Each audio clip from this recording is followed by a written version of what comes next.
Hello नमस्कार दोस्तों, मैं अमोल कासर आपके साथ बहुत इंपॉर्टेंट वीडियो लेके जुड़ चुका हूँ। दोस्तों, ये जो सीरीज में बना रहा हूँ ऑब्जेक्टिव्स की, ये उस वक्त स्टूडेंट देखे जब बच्चों को है ना जो थियरी क्वेश्चन वो लर्न कर रहे हैं बड़े बड़े, वो पढ़ते वक्त उन्हें बहुत बोर हो गया है ना। और कुछ प्रोडक्टिव करना है सर, मतलब कुछ ऐसा वीडियो देख लिया जाए जिससे हमारे ऑब्जेक्टिव्स डन हो जाए। 20 मार्क का सवाल है सर। और मैंने आपको कहा था कि chapter number 4, chapter number 8, chapter number 7, 1 and 2, ये तो बहुत इंपॉर्टेंट चैप्टर है। इसमें से 80 मार्क का पेपर आता है। तो उस वक्त कौन सा चैप्टर ऑब्जेक्ट में बच्चे डाल देते हैं? चैप्टर नंबर 6, है ना, जो ऑर्गेनाइजेशन की रिस्पॉन्सिबिलिटीज की बात करता है। और बहुत बच्चे इस चैप्टर को डील नहीं कर पाते, और उस चैप्टर के ऑब्जेक्टिव जो 2 से 3 मार्क्स के लिए आते हैं या उससे भी ज्यादा, तो वहां पे बच्चों के मार्क्स जाते हैं। तो क्यों ना सर हम लोग अगर अगले ये 10-15 मिनट मेरे साथ दीजिए, अगर लेक्चर देखना शुरू किया है तो बस देखते रहिए दोस्तों, और आपको कॉन्फिडेंस आ जाएगा कि सर चैप्टर नंबर 6 के सारे ऑब्जेक्टिव हमने डन कर दिए।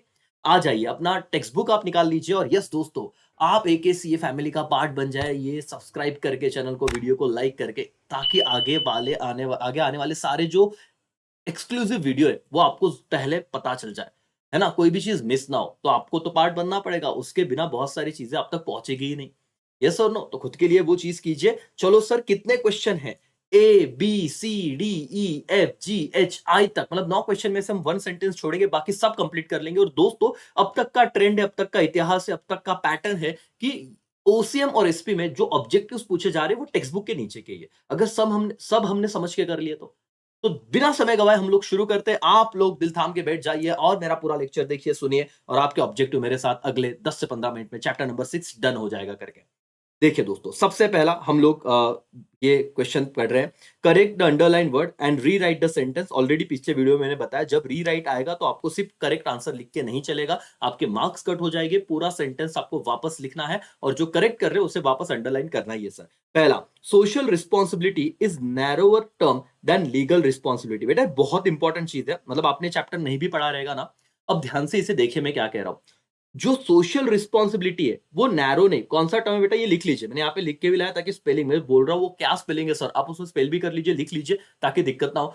ब्रॉडर टर्म, कौन सा रिस्पॉन्सिबिलिटी था? Social responsibility is broader term than legal responsibility. 2 से 3 बार बोलिए सर, ये क्वेश्चन पूरे ऑब्जेक्टिव के मतलब पूरे चैप्टर में 2 से 3 बार आ ही गया। Social responsibility is not narrower, क्या बेटा, broader term than what, legal responsibility. ठीक है, दूसरा सवाल आपके सामने आ रहा है। All sort of fair practices related to stock exchange should be avoided. Sir fair practice थोड़ी अवॉइड करना पड़ेगा हमें, तो कौन से प्रैक्टिसेस को अवॉइड करना है सर? अनफेयर प्रैक्टिसेस को। तो सिंपल था, इसमें ज्यादा आपको देखना भी नहीं। मेरा ये लेक्चर एक बार देख रहे हो सर, आपको एक फील आ रहा है कि हाँ सर चैप्टर 6 के ऑब्जेक्टिव तो डन कर लिए, बाकी चैप्टर में से तो हम लिखने ही वाले सारी चीजें, वो तो मैंने आपको कराई है। तो ये कर लो सर कि ऑल सॉर्ट ऑफ फेयर नहीं सर, कौन सा अनफेयर ट्रेड प्रैक्टिसेस को हम क्या करेंगे, हटा देंगे करके, अवॉइड करेंगे। ठीक है, management and union should agree strikes and lockouts to protect the interests of both the parties। देखो बेटा, ये आपको लगेगा सर ये एग्री की जगह क्या वर्ड लिखे, तो बैन करना चाहिए। क्यों सर? समझो, आप लोग स्ट्राइक पे नहीं बैठ सकते, आप लोग लॉकआउट नहीं कर सकते, इससे किसी का फायदा नहीं है सर। तो ये अगर ऐसा चीज है कि management and union should agree, नहीं सर, शुड बैन, तो अग्री वर्ड को जो ऑलरेडी इनकरेक्ट वर्ड है उन्होंने खुद कहा है, तो एग्री की जगह क्या आएगा, ban the strikes and lockouts. 3 चीजें याद रहेगी दोस्तों, यस और नो। ठीक है, ज्यादा क्वेश्चन है लेकिन कर लेंगे सर। यहाँ पे हमारा एक वीडियो आपके चैप्टर नंबर 6 के सारे ऑब्जेक्टिव कंसेप्चुअली क्लियर करा देगा, जिसमें ऑड वर्ड में बहुत दिक्कत आती है वो भी मैं बताऊंगा, टेंशन मत लो। चलो sir, MRP that is maximum retail price should not be printed on every packet. Sir क्या बात है, तो नॉट हटा देना था सर, तो आपको लिखना क्या था, should be printed on every packet. Done sir, इसमें ज्यादा मैं बात नहीं करूंगा। Dishonest advertisement can be appreciated by customer in long run. क्या डिसऑनेस्ट एडवर्टीजमेंट को लोग अप्रिशिएट करेंगे? कुछ गलत दिखा के कस्टमर को बेचना ये अप्रिशिएट होगा? नहीं सर। तो यहाँ पे डिसऑनेस्ट की जगह क्या वर्ड आएगा सर, ऑनेस्ट। क्या आएगा सर, ऑनेस्ट एप्रिसिएशन, तो ये हट जाएगा ये वर्ड, है ना, ये इनकरेक्ट है। ऑनेस्ट एडवर्टीजमेंट, और अब बाकी का आपको एज इट इज लिखना है। ठीक है sir. Financial help should be provided by business organisation to anti social activity. Anti social मतलब क्या, जो समाज के अगेंस्ट काम कर रहे हैं, क्या उन्हें फाइनेंशियल हेल्प करना चाहिए? तो सर अंडरलाइन तो क्या है, शुड बी। बच्चे डर जाते, बोलते सर शुड बी को क्या इनकरेक्ट है, तो क्या लिखे, क्या लिखना था, शुड नॉट बी, खत्म। शुड बी की जगह लिखना था शुड नॉट बी, इजी हो गया सर। जाइए टेक्स्ट बुक में फटाफट से लिखिए। अगर आपने नहीं किया और ये प्लान करो सर बाद में कर लेंगे, बाद में कभी होता ही नहीं सर। एक बार लेक्चर चालू किया, देखना फटाफट से कंप्लीट कर देना है और खत्म। टेक्स्ट बुक यहाँ पे संभावना बहुत ज्यादा है, अब तक का ट्रेंड है सर कि टेक्स्ट बुक के नीचे से ही आ रहा है। और इतने तो करो, बाद में देखना बाकी क्या करना है। कंफ्यूज मत हो सर, ये चीजें कंप्लीट करो। Okay, business ethics is dash dash compulsory term बोले तो इनकरेक्ट है। कंपलसरी की जगह लिखना क्या है सर, आपको लिखना है वॉलेंटरी, और इसका स्पेलिंग भी देख लो बेटा, अच्छी तरीके से देख लो, क्या voluntary. Business ethics is not compulsory term, ये क्या है, वॉलेंटरी टर्म है। अब ये दोनों इंपॉर्टेंट है, ये दोनों ही इंपॉर्टेंट है, बहुत ध्यान से देखना। इनकरेक्ट वर्ड दिया है सोशल, क्योंकि अंडरलाइन क्या हुआ, वर्ड इनकरेक्ट है। Social values are based on perception of right और रॉन्ग, तो answer is wrong, no sir, कि सोशल की जगह आपको क्या लिखना है, moral values. Moral values are based on the perception right और रॉन्ग, बोलो मेरे साथ, कौन से values, moral values are based on the perception of क्या, राइट और रॉन्ग। फिर सर सोशल वैल्यूज क्या आएगा, आगे देखो, उन्होंने इनकरेक्ट वर्ड दिया है moral. Values provided general guideline for social conduct, तो बेटा इसी इधर तो मोरल की जगह क्या बढ़ाएगा, सोशल। तो कौन सा क्वेश्चन कर रहे हैं हम लोग, कि आपको ऑलरेडी इनकरेक्ट वर्ड को अंडरलाइन करके दिया है, करेक्ट द अंडरलाइन वर्ड, तो जो अंडरलाइन है वो इनकरेक्ट है, उससे हमें करेक्ट करना है। तो ये दो बहुत अच्छे से देखना बेटा, कि अगर आपको इसकी बात आएगी राइट और रॉन्ग, तो सोशल वैल्यू नहीं रहेगी, कौन से वैल्यू रहेंगे, मॉरल वैल्यू। और अगर ऐसा बोला general guideline for social conduct, तो रहेंगे सोशल वैल्यू, दैट्स इट। तो आपकी ये 10 क्वेश्चन हो गए, correct underline word and rewrite the sentence, done sir. Everyone, क्या कॉन्फिडेंस आ रहा है आप लोगों को, यस और नो, चैप्टर नंबर 6, भले आपने सर बड़े क्वेश्चन ना किए हो, लेकिन ऑब्जेक्टिव बिल्कुल मत छोड़ना सर, यस और नो, यस सर। सर इसके आगे वन सेंटेंस मैंने कहा था कि डेफिनेटली हम लोग इसे अभी नहीं करेंगे करके, बाकी सब लोग सब चीजें कर लेंगे, 4 ही क्वेश्चन, इट्स ओके। ये वाला सवाल आएगा दोस्तों, तो ध्यान रखना, बहुत आराम से बता रहा हूं, आपने चैप्टर नहीं पढ़ा तो भी आपको समझ में वाला है, बस ध्यान से देखिए। आफ्टर सेल सर्विस, और आपको इस तरह के क्वेश्चन में ऊपर सारे आंसर दिए होते हैं, तो आफ्टर सेल सर्विस, सेल तो कर दिया, तो मैं सर्विस किसे दूंगा, बट ऑब्वियस जिसे सेल क्या होगा, सेल किसे क्या होगा, कस्टमर को। तो बताइए किसके अगेंस्ट रिस्पॉन्सिबिलिटी टुवर्ड्स क्या है, तो आपको लिखना है रिस्पॉन्सिबिलिटी टुवर्ड्स कंज्यूमर, तो हो गया पहले का answer, after sale service responsibility towards consumer, पूरा उठा के यहां पे लिखना है आपको पेपर में, ठीक है। फिर timely payment of proper taxes, अब देखो टैक्स किसे देना है, गवर्नमेंट को देना है, तो ये रिस्पॉन्सिबिलिटी टुवर्ड्स क्या हो जाएगा, रिस्पॉन्सिबिलिटी टुवर्ड्स हो जाएगा गवर्नमेंट, आपने दूसरा यहां पे लिख दिया करके, ठीक है। फिर sir third one, protest anti social activity, anti social activity को प्रोटेस्ट करना है, किसके मतलब किसके लिए ये जवाबदारी है सर, रिस्पॉन्सिबिलिटी टुवर्ड्स तुम, रिस्पॉन्सिबिलिटी टुवर्ड्स सोसाइटी, तो ये थर्ड वन इधर आ जाएगा। और last sir, fair practices on stock exchange, तो स्टॉक एक्सचेंज में कौन होता है सर, शेयर होल्डर, तो रिस्पॉन्सिबिलिटी टुवर्ड्स शेयर होल्डर। आप लॉजिक भी यूज करो तो भी रटना नहीं पड़ेगा। After sale service, consumer payment of taxes, government, anti social activities society के प्रति है, और fair practice on stock exchange, ये responsibility towards the share holder है। दैट्स ऑल, सिंपल था दोस्तों। जाइए टेक्स्ट बुक में, सर कॉन्फिडेंस बढ़ाइए, देखो आपसे पढ़ाई हो रही है, कौन बोल रहा है सर पढ़ाई नहीं होती है, डेफिनेटली पढ़ाई होती है सर, हमें सिर्फ कोई करवाने वाला चाहिए। देखो मैं आपसे बात कर रहा हूं, हो रहा है सब चीजें फटाफट, यस और नो, डेफिनेटली दोस्तों। तो भाई और बहनों, करिए, पढ़िए, देखो अपने आप को कभी भी नेगेटिव जोन में मत लेके जाओ, जितना मोटिवेट रहोगे उतना कर दोगे यार, ये 40 दिन तो करना है बस, उसके बाद कुछ नहीं sir.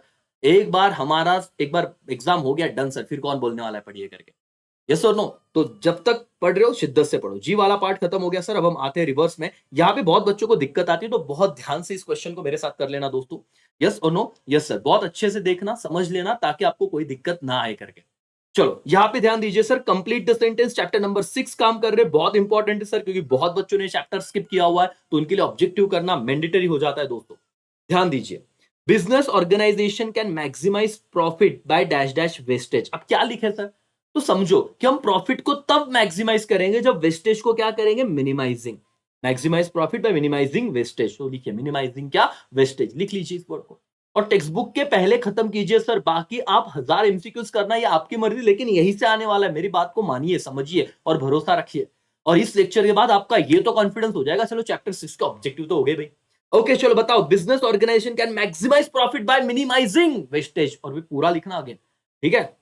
Okay, social responsibility is broader than, मैंने कहा था ना, ये आपने ऑलरेडी आगे पढ़ा था, क्या किससे याद आ रहा है आपको, नहीं आ रहा है तो अभी वापस ध्यान दीजिए, पूरा फोकस कीजिए। Social responsibility is broader then, क्या रहेगा दोस्तों, लीगल रिस्पॉन्सिबिलिटी, आपको लिखना ही है ये वर्ड, और ये अच्छे से करके रखिए, आ सकता है पेपर में। Social responsibility is broader than legal responsibility, ठीक है। The concept of trusteeship was propounded by, ये चीज भी बच्चों को नहीं आता, क्या, महात्मा गांधी, आंसर रहेगा महात्मा गांधी जी, ठीक है सर। सोशल रिस्पॉन्सिबिलिटी किसने ये टर्म लाया था, तो क्या, महात्मा गांधी जी, ठीक है। Business should earn dash dash profit, अब सभी क्या कहे, बच्चे बोलेंगे मोर प्रॉफिट लेस प्रॉफिट, नहीं सर, इसका आंसर क्या रहेगा, रीजनेबल प्रॉफिट, अंडरलाइन कीजिए दोस्तों। मतलब लिख लीजिए, business should earn dash dash profit. तो आपने ये चैप्टर नहीं किया तो समझ लीजिए बोल रहा हूं वो लिखिए, business should earn reasonable profit. कौन सा प्रॉफिट? Reasonable profit. वहां पे मोर लेस कुछ मत लिखना, क्या वर्ड लिखेंगे? Reasonable profit. ठीक है sir. Dash dash should be fix according to nature and importance of work. अब जब ये नहीं पढ़ा चैप्टर 6 तो क्या सर, क्या हम फिक्स करें according to nature and importance of work? Work बोला तो रेम्यूनरेशन सर, रेम्यूनरेशन का मतलब होता है सैलरी। तो वहां पे आप यही लिखिए, remuneration should be fix according to nature and work, क्या बेटा? Importance of work. बोलो मेरे साथ once again, remuneration should be fix, remuneration मतलब salary, should be fix according to nature and importance of work. क्या सबको समझ रहा है क्या? यस और नो? और कॉन्फिडेंस आ रहा है कि नहीं आ रहा है दोस्तों? डेफिनेटली आ रहा है सर, आप बहुत होशियारों से पढ़ाई लेट चालू किया, ये सवाल। चलो यहाँ पे ध्यान दो, last, the work ethics is derived from the Greek word, और ये अच्छे से आईएमपी कर लो दोस्तों, मैच द पेयर्स में भी आ सकता है, एथोस। क्या बेटा? ग्रीक वर्ड एथोस, ये लिख लो। चलो मैं तो बोल रहा हूं, अगर आप सुन रहे हो, कहीं ट्रैवल कर रहे हो, फिर भी ये लेक्चर देख रहे हो सर, ये बहुत बार होता है ना, हम लोग को कोई जाना पड़ा बाहर, हेडफोन निकालिए, मेरा लेक्चर सुनिए सर, मतलब जैसे भी आप हो, 15 मिनट का किधर का डिस्टेंस है, 15 मिनट में चैप्टर 6 के ऑब्जेक्टिव हो गए, क्योंकि अब एक एक मिनट इंपॉर्टेंट है ना। और सर भागिए मत, लड़िए, और आप लोग बहुत अच्छे मार्क्स अचीव कर सकते हो सर। इसी के साथ कंप्लीट द सेंटेंस हमने डन कर लिया चैप्टर नंबर 6 दोस्तों। एक बार मुझे वापस बताइए, business organisation can maximise profitability by what? Minimising wastage. Social responsibility is broader than legal responsibility. Concept of trusteeship was propounded by क्या? Mahatma Gandhi ji.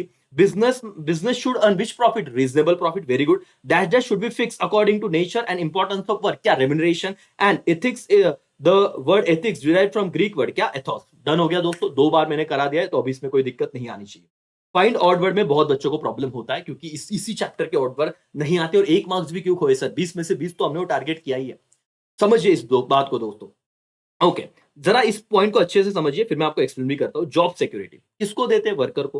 Health and safety measures, ये worker के प्रति responsibility organisation की। Good working condition, तो इसमें odd word क्या हो गया सर? ऑड वर्ड हो गया रीजनेबल प्रॉफिट, ये ऑर्गेनाइजेशन वाला था, इसीलिए इसको ऑड वर्ड आया, अंडरलाइन करो। समझा? ये तीनों वर्कर के लिए दिख रहे हैं और बाकी एक अलग है सर, तो that is the odd word. ठीक है। गुड क्वालिटी प्रोडक्ट, ठीक है, कंज्यूमर को देना चाहिए, फेयर प्राइसेस देनी चाहिए, ऑनेस्ट एडवर्टीजमेंट करना चाहिए, तो रिस्पॉन्सिबिलिटी टुवर्ड कंज्यूमर लग रहा है हमें। सिर्फ एक चीज अलग है, प्रिवेंट क्या बेटा? कंजेशन इन द सिटीज, खत्म, तो ये हो गया ऑड वर्ड। क्लियरली तुम्हें समझ में आ रहा है दोस्तों? आप ये भले आपने अंदर कुछ नहीं पढ़ा, लेकिन अब मेरे पॉइंट ऑफ व्यू को समझिए मैं कैसे पढ़ रहा हूं। ठीक है, और उसे आप लिख लीजिए साइड में। देखो यहाँ पे पहला मैंने लिखा है एम्प्लॉय, दूसरा मैंने लिखा है कंज्यूमर, तीसरा देखो टाइमली पेमेंट ऑफ टैक्सेस, किसे हम करते हैं? गवर्नमेंट को। अर्निंग फॉरेन एक्सचेंज किसके लिए होता है? गवर्नमेंट के लिए होता है भी, ताकि उन्हें फंड हम ज्यादा से ज्यादा क्या करें? एक्सपोर्ट करें, फॉरेन एक्सचेंज कमाए, गवर्नमेंट को फिर वो इंपोर्ट करने में काम आएगा करके। ठीक है। उसके बाद पॉलिटिकल स्टेबिलिटी, गवर्नमेंट से रिलेटेड है, तो क्या ऑडवर्ड हो गया सर? Creating goodwill. समझा आपको? एवरीबॉडी समझ में आ रहा है दोस्तों? अगर आपको कोई एक्सप्लेन कर रहा है चीजों को, तो कितना आराम से सर सब चीज हो रही है। तो अपने आप को कभी अंडर एस्टिमेट मत करो बेटा। ठीक है, यस और नो? यस सर करके चलो आगे जाते हैं। प्रोटेक्शन ऑफ इन्वायरमेंट, ठीक है, सोसाइटी के लिए बात चल रही है। एम्प्लॉयमेंट क्रिएशन, सोसाइटी के लिए अच्छी बात है। डेवलपमेंट ऑफ क्या? बैकवर्ड रीजन, ठीक है, सब सोसाइटी वाली चीज लग रही। तो और वर्ड क्या हो गया सर? Maintain transparency. ठीक है, ये ओनरशिप के लिए ये चीज चलता है, तो ये ऑडवर्ड हो गया कर। ठीक है, चलो आगे आते हैं दोस्तों। प्रॉपर कंडक्ट ऑफ मीटिंग, ठीक है, इन्वेस्टर के लिए। Careful use of capital, maintain solvency and prestige, ये सब ना कनेक्टेड वर्ड है। इसमें ऑड वर्ड क्या दिख रहा है बेटा? फेयर प्राइस ऑफ प्रोडक्ट, ये कस्टमर वाला आ गया, तो ये इसलिए क्या हो गया? Odd word. That's all. तो अब आपके सारे ऑड वर्ड डन हो गए, आप यहाँ पे लिख लीजिए, मतलब कुछ सिंपल सी बात है, इन्वेस्टर के प्रति है, सोसाइटी के प्रति, आपको ऑड वर्ड इजीली कंप्लीट समझ में आ जाएंगे करके। यस और नो? यस सर, ये जितने भी ग्रीन दिख रहे हैं आप इसे ऑड वर्ड कंसिडर कर लीजिए। ठीक है एवरीवन? यस और नो? यस सर करके। चलो भाई और बहनों, आगे के क्वेश्चन की तरफ जाते हैं। चैप्टर 6 हम अच्छे खासे मुकाम से कंप्लीट करने के पोजीशन में आ चुके हैं अब, तो कॉन्फिडेंस ऐसे ही रहने देना और पूरा लेक्चर देख के ही लेक्चर को एंड करना करके। ठीक है दोस्तों, ये रहा आपके सामने ट्रू और फॉल्स वाला सवाल, जो बहुत ही अच्छे से हम कंप्लीट कर देंगे। Businessman are trustee of the society. Yes sir, it is true. Business ethics is code of conduct. Yes sir, it is also true, ये कोड ऑफ कंडक्ट होते हैं। एक बार सुन लीजिए, बहुत बार आप अगर पढ़ा ही नहीं सर तो कंफ्यूजन होता है। ठीक है, आपने चैप्टर नहीं पढ़ा, लेकिन मैं जो बता रहा हूं सर, बिजनेसमैन सोसाइटी के ट्रस्टी है। Yes sir, it is true. क्या बिजनेस एथिक्स ये कोड ऑफ कंडक्ट है? कोड ऑफ कंडक्ट मतलब रूल्स एंड रेगुलेशन है कि क्या करना चाहिए क्या नहीं करना चाहिए। Yes sir. The commercial organisation are expected to uplift the weaker section of society. क्या ये ऐसी बात है क्या कि कमर्शियल ऑर्गेनाइजेशन ने जो गरीब लोग हैं, जो गरीब तबके हैं, जिन तक फाइनेंशियल चीजें नहीं पहुंची, फाइनेंशियल सपोर्ट नहीं पहुंचा, वीकर सेक्शन को अपलिफ्ट करना है क्या? तो true, answer is true. Yes, it is correct. It is the responsibility of commercial organization to maintain industrial peace. Yes sir, it is also true कि organization की responsibility है कि वो industrial peace को maintain करे. आगे, owner should not get complete and accurate information about the financial position. देखो बेटा, अगर आपने नहीं भी पढ़ा है ना तो भी मन को पट्टा नहीं है. क्या बोल रही है कि ओनर ने कंप्लीट और एक्यूरेट इंफॉर्मेशन नहीं मिलनी चाहिए, बोले should not get to, that's why it is क्या, फॉल्स. That's all sir. ये क्या हो गया, फॉल्स, क्योंकि यहाँ पे शुड नॉट आ गया. समझ में आ रहा है, यस और नो, यस सर करके. आगे, media does not play important role, तो तुरंत समझता है फॉल्स, क्योंकि मीडिया बहुत इंपॉर्टेंट रोल प्ले करते हैं बेटा पब्लिक लाइफ में. यस, दैट्स व्हाई इन्होंने बोला डज नॉट, तो ये हो गया फॉल्स. तो क्या social responsibility is broader than legal responsibility, देखो आया ना, तीसरी बार आया, इसलिए मैंने कहा कि आईएमपी करो. ये ट्रू है, क्योंकि social responsibility is broader than legal responsibility. अगर वो पेपर में थोड़ा घुमाए, legal responsibility is broader then, तो क्या हो जाएगा, फॉल्स. लेकिन क्या सही रहेगा, social responsibility is broader than legal responsibility. Done हो गया दोस्तों, यस और नो, ट्रू और फॉल्स, इसी के साथ डन. डन सर, खत्म. दोस्तों अब वन वर्ड पे आएंगे. बहुत आपको अप्रिशिएट कर रहा हूं सर, बहुत अच्छा पढ़ रहे हो, और आपका आप देखिए, मतलब आपका आप टैलेंट देखिए, कितने होशियार हो आप लोग, चीजें बहुत अच्छी तरीके से हो रही है. दोस्तों एक छोटी सी बात मैं बताना चाहूंगा, अगर आप आगे सीए, सीएस, सीए में या फिर बीकॉम में जो भी चीजें, आप 12 तक एकेसीए से नहीं जुड़े, लेकिन आगे आप नासिक में हो या ऑनलाइन हो, आप डेफिनेटली हमसे जुड़ सकते हो. ठीक है, आप 12 पे फोकस करते हैं, आगे की जर्नी आपकी हमारे साथ रही तो डेफिनेटली हम आपको आगे हेल्प बढ़ाने में, आपके करियर को आगे बढ़ाने में हेल्प कर सकते हैं. चलो आगे बढ़ते हैं सर, वन वर्ड. अब यहाँ पे ध्यान ध्यान दीजिए, 8 वन वर्ड वाली चीजों को हमें पढ़ना है. मैंने चीजें आंसर यहाँ पे लिख के रखे, लेकिन मेरी आवाज सुनते जाओ तो आपको एग्जाम में कहीं ना कहीं वो रिकॉल होगा, कनेक्ट होगा, समझेगा कि क्या हो रहा है. चलो सर ध्यान दीजिए. Name of the philosophy related to social responsibility propounded by Mahatma Gandhi. ये चैप्टर तो पढ़ा नहीं सर, ऐसी कौन सी फिलोसॉफी जो महात्मा गांधी ने सोशल रिस्पॉन्सिबिलिटी के लिए बताई हुई है, तो आंसर इज ट्रस्टीशिप. क्या बेटा, ट्रस्टीशिप, अंडर लिख लीजिए. कौन सी शिप, ट्रस्टीशिप. ठीक है. Duties obligation of business directed toward welfare of society. Society के वेलफेयर के लिए जो ड्यूटीज है, ऑब्लिगेशन है, उसे वन वर्ड में कैसे लिखे, तो सोशल रिस्पॉन्सिबिलिटी. तो चैप्टर का ही नाम है, लिख लो. मैं 2 बार बताने वाला हूं, तो वन वर्ड आपका हो ही जाएगा, टेंशन मत लो. अभी सिर्फ समझो, पहली बार इस चैप्टर को नहीं पढ़ा तो फील करो मैं क्या बोल रहा हूं, हर एक को ना ध्यान से समझने की कोशिश करो. ठीक है. Creating goods quality product is the basic right of this group of society. देखो ये किसका, किसके प्रति लेकिन रिस्पॉन्सिबिलिटी बेटा, गुड क्वालिटी ऑफ प्रोडक्ट किसे मिलना चाहिए, कंज्यूमर. तो यहाँ पे आ जाएगा consumer. That's all. Creating good quality of product is the basic right of this group of society. Which group, consumer group. उसका राइट है कि उसके अच्छे क्वालिटी प्रोडक्ट मिले. दैट्स ऑल, इसलिए वर्ड आया कंज्यूमर. ठीक है. Providing fair return on investment is the responsibility of organisation towards. किसको फेयर रिटर्न देना चाहिए, टुवर्ड्स हुम, इन्वेस्टर. कितना सिंपल है. अगर ये चैप्टर नहीं पढ़ा तो देखो बेटा, यही कुछ वर्ड बार बार घूमते हैं, कंज्यूमर, इन्वेस्टर, गवर्नमेंट, सोसाइटी वगैरह वगैरह. तो अच्छा रिटर्न किसे मिलना चाहिए, इन्वेस्टर को. तो 4 हो गए 8 में से, खत्म. ओके, पांचवा. Rules of standard dealing with morality in business environment, this is known as business ethics. चलो ये आईएमपी कर लो बेटा. कौन सा rule of standard dealing with morality in in business environment, उसे क्या कहा जाता है, बिजनेस एथिक्स कहा जाता है. ठीक है. फिर एक्टिविटी मोटिवेटेड बाय प्रॉफिट, इसे ये भी आईएमपी करो. एक्टिविटी मोटिवेटेड बाय प्रॉफिट, इसे क्या कहेंगे, सिर्फ बिजनेस. वर्ड, वन वर्ड में क्या आएगा, ओनली बिजनेस. ऐसा कौन सा एक्टिविटी है जो मोटिवेटेड बाय प्रॉफिट रहेगा, answer is business only. Okay. Earning foreign exchange is the responsibility of organisation towards dash dash. अब भी तुमने ऑड वर्ड देखा था, देखो मैंने बताया था कि फॉरेन एक्सचेंज अर्न करना ये किसके प्रति रिस्पॉन्सिबिलिटी है, टुवर्ड्स द गवर्नमेंट. और इसीलिए आपने यहां पे वर्ड लिखा government.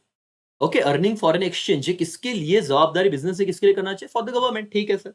Employment generation is the responsibility of organisation towards the dash dash group. अब यहाँ पे ना 3-4 वर्ड है, कोई भी लिखो आपका आंसर सही रहेगा. कि सर एम्प्लॉयमेंट जनरेशन है किसके प्रति है, सोसाइटी के प्रति. तो सोसाइटी लिखो तो भी आंसर मिलेगा, कुछ को पब्लिक लिखा, कम्युनिटी लिखा, इन तीनों में से कोई भी एक वर्ड लिखा तो भी आंसर मिलेगा आपको. ठीक है. तो वन वर्ड खत्म हो गया सर, इसमें 4 तो वही था. देखो ये वाला देखो, आप शांति से देखिए, समझिए, मेरी आवाज को सुनिए सर. ये और एकदम कॉन्सेंट्रेशन यहाँ पर रखिए. क्या, getting goods product is the basic right, कौन से ग्रुप का, कंज्यूमर. फिर आप ये देखिए, providing fair return on investment, किसके लिए, इन्वेस्टर. फिर आप ये देखिए, earning foreign exchange towards the government, employment generation towards the society, आप पब्लिक, आप जो भी लिखे. ठीक है सर. और बाकी मैंने कहा था स्टैंडर्ड रूल ये बिजनेस एथिक्स है, एक्टिविटी मोटिवेटेड बाय प्रॉफिट उसे बिजनेस कहते हैं. खत्म हो गया sir. Trusteeship, social responsibility, done. 8 के 8 पॉइंट, वन वर्ड डन. क्या आपके डन हुए दोस्तों, क्या आपको कॉन्फिडेंस आ रहा है, बोलो यस और नो. दोस्तों लाइक्स रुकने नहीं चाहिए, हजारों के इसमें व्यूज है, अबे ठोक लो. और एक लाइक बटन दबाने में हमको ऐसे लगता है कि यार क्यों दबाना, चाहने दो, मेहनत कर रहा है बंदा, छोड़ो यार, है ना. हम हमारा तो यही तो भाई society, this is the responsibility of student, मालिक. कि आपको अपने दोस्तों तक ये पहुँचाना है, आप नहीं करोगे तो कौन करेगा यार? आपके लिए नहीं कर रहे तो किसके लिए कर रहे हैं? यस और नो? तो ठीक है सर, बाकी तो आपकी इच्छा, भगवान देख रहा है। चलो सर, ये मैच द पेयर से इस चैप्टर के जो हम अच्छे से कंप्लीट कर देंगे करके। अब ध्यान देना दोस्तों, समझने की कोशिश करना क्या है। मैच द पेयर्स, एम्प्लॉयी पहला है, तो हम कौन-सा वर्ड कनेक्ट करेंगे? क्योंकि मैच द पेयर्स में क्या होता है ना, 5 अगर यहाँ पे दिए तो उसके आंसर कॉलम में 10 चीज़ें होती है, तो बहुत कन्फ्यूजन होता है यहाँ पे। तो एम्प्लॉइज़ से सबसे इंपॉर्टेंट रहेगा जॉब सिक्योरिटी। देखो यहाँ पे मैंने लिख के दिया है। Employees which security? Job security. फिर रिस्पांसिबिलिटी टू इन्वेस्टर क्या रहेगा sir? To maintain solvency and prestige. ये आईएमपी करो बेटा, क्योंकि जब ऐसे सामने वाले आंसर होते हैं ना, तो बच्चों को ऐसे लगता है ऐसे थोड़ी ना होगा। ऐसे मैच दे पेयर है तो सामने थोड़ी ना देंगे, तो उसको लग के भी बच्चा गलत आंसर लिख के आता। नहीं हो सकता है सर, जरूरी नहीं कि वो ऊपर नीचे ही लिखे। तो इसका आंसर क्या था? Responsibility toward the investor, maintain solvency and Prestige. अब ये अगर आपने ये पढ़े होते, हेडर्स पढ़े होते, क्योंकि मुझे पता है चैप्टर जिन्होंने छोड़ा है अंदर तो कुछ पढ़ा नहीं होगा, तो वहां पे दिया हुआ है मतलब रिस्पॉन्सिबिलिटी टुवर्ड इन्वेस्टर, तो इसके 7-8 पॉइंट में वन ऑफ द पॉइंट ये रहेगा। ठीक है सर। रिस्पॉन्सिबिलिटी टुवर्ड्स गवर्नमेंट क्या है सर? गवर्नमेंट के लिए तो हम लोग क्या करें? रिस्पेक्ट करें रूल्स एंड रेगुलेशन। ये हमारी रिस्पॉन्सिबिलिटी है टुवर्ड्स द गवर्नमेंट, कि जो गवर्नमेंट ने रूल्स एंड रेगुलेशन बना के दिए उसे अच्छे से फॉलो करें, उसे हम लोग माने। That is the responsibility towards the government. खत्म। फिर इकोनॉमिक ऑब्जेक्टिव क्या होगा सर? देखिए, टू अर्न प्रॉफिट। सिंपल सी बात है, इकोनॉमिक ऑब्जेक्टिव बोला तो हमारा काम क्या रहेगा? To earn profit. 8-1। और बिजनेस एथिक्स क्या है sir? Business ethics is branch of social science. Underline कीजिए, बिजनेस एथिक्स क्या है? ब्रांच ऑफ सोशल साइंस करके। डन। डन हो गया दोस्तों। मैच द पेयर्स में भी कोई दम नहीं था दोस्तों। इसमें से एक सवाल आपको आ सकता है। मैं रिवर्स में जाता हूं, 10-11 से शुरू करता हूं। सबसे आईएमपी ये वाली चीजें जो बहुत बार आती है, लेकिन बच्चे ने नहीं पढ़ा है तो दिक्कत हो जाती है। At least dash dash percent of average net profit should be spent on corporate social responsibility. Sir, इस सीएसआर का एक टर्म है, कॉर्पोरेट सोशल रिस्पॉन्सिबिलिटी। कॉर्पोरेट मतलब कंपनी, कंपनी की लोगों के प्रति क्या क्या रिस्पॉन्सिबिलिटी है करके। तो आप लोगों में बताओ दोस्तों कि यहां पे आप लोगों को ये चीज समझिए कि 2% जितना प्रॉफिट कमाएंगे उसका 2% of average net profit should be spent on corporate social responsibility. और वहां पे उन्होंने दिया होता है कि कंपनी ने कौन से वीकर सेक्शन को अपलिफ्ट करने के लिए खर्चा करना है। लेकिन कितना परसेंट? 2%। बोलो कितना percent? 2%। Business organisation should protect the health and provide safety measures to employ. ये सिंपल सी बात है, ये बहुत बार ना यहाँ पे कंफ्यूज होते हैं बच्चे। सीधा सीधा आंसर है बेटा, क्या है? एम्प्लॉयज। Everybody be motivated. अगले कुछ मिनट और खत्म हो जाएगा, 25 मिनट में डन सर। लेकिन वो चैप्टर जो हमने छोड़ा था 25 मिनट में सर, हमने या उससे भी कम, जो 1.5 की स्पीड पे देख रहे हो, डन कर दिया सर चैप्टर। पते हो गई सर, डन हो गया। कोई टेंशन लेने की जरूरत है क्या मालिक? यस और नो? नहीं सर, कोई दिक्कत नहीं करके। चलो यहाँ पे ध्यान दीजिए, अब आते हैं आगे। Okay, business ethics refers to, underline करना और आईएमपी कर देना। Which system of principle? Moral system of principle. Business ethics refers to बेटा मॉरल सिस्टम ऑफ प्रिंसिपल। ठीक है। The ethics derived from which word? Greek word, ये हमने देखा था वहां पे। ठीक है ना, तो अंडरलाइन करना बेटा। एथोस, ये हमने लिखा था, देखो एथोस। समझ में आया आपको? The ethics, the term ethics derived from Greek word Athos which means character. ये भी समझ गया आपको, अगर ये कहीं आए तो याद रखना, इसका मतलब क्या होता है बेटा? कैरेक्टर। ठीक है। Business should offer adequate opportunity and promotion to their employees. Yes, sir. Business should provide periodic information. किसको देना है periodic information? तो उसके ओनर को देना है। तो यहाँ पे periodic information आया तो ओनर याद रखना। ठीक है sir. Businessman are dash dash of the society. कौन है बेटा? बिजनेसमैन सोसाइटी के रिप्रेजेंटेटिव है, सोसाइटी के लीडर है, सोसाइटी के ट्रस्टीज है। तो बताना भाई, ट्रस्टीज ऑफ द सोसाइटी हमने अभी अभी ऊपर पढ़ा था। यस और no? Yes sir. Making timely payment, proper taxes, ये किसके लिए है? गवर्नमेंट के प्रति रिस्पॉन्सिबिलिटी। ठीक है। Economic growth and national security dash dash stability require. किसको स्टेबिलिटी, कौन सी स्टेबिलिटी रिक्वायरमेंट है सर? पॉलिटिकल। आईएमपी करो इसे। अगर आपकी इकोनॉमी को ग्रो करना है और नेशनल सिक्योरिटी चाहिए तो political stability is very important. Business organisation should try to make dash dash utilisation of क्या? रिसोर्सेज विच बेटा? ऑप्टिमम। अंडरलाइन करना, optimum utilisation of resources. And last chapter खत्म, business is the social economic activity, socio economic activity. That's that's बस, underline, खत्म sir. Done हो गया दोस्तों।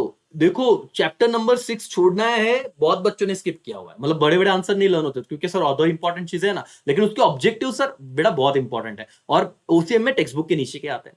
तो आप लोगों को ये करना बहुत जरूरी है। समझ में आ रहा है क्या? यस और नो? यस सर करके। तो दोस्तों बस इस तरीके से हमारा चैप्टर 6 खत्म हुआ, आपका आज का टारगेट खत्म हुआ। और देखिए, आप लोग महसूस कीजिए डिफरेंस की, सर पढ़ाई की तो हो रही है ना, सिर्फ आपको डटे रहना है, पढ़ते रहना मालिक। हम लोग बहुत अच्छे तरीके से सब चीजें खत्म कर देंगे। चलो, और अपने दोस्तों के साथ शेयर कर दो और लाइक्स और कमेंटों के नीचे। बाय, टेक केयर, जय हिंद, जय भारत।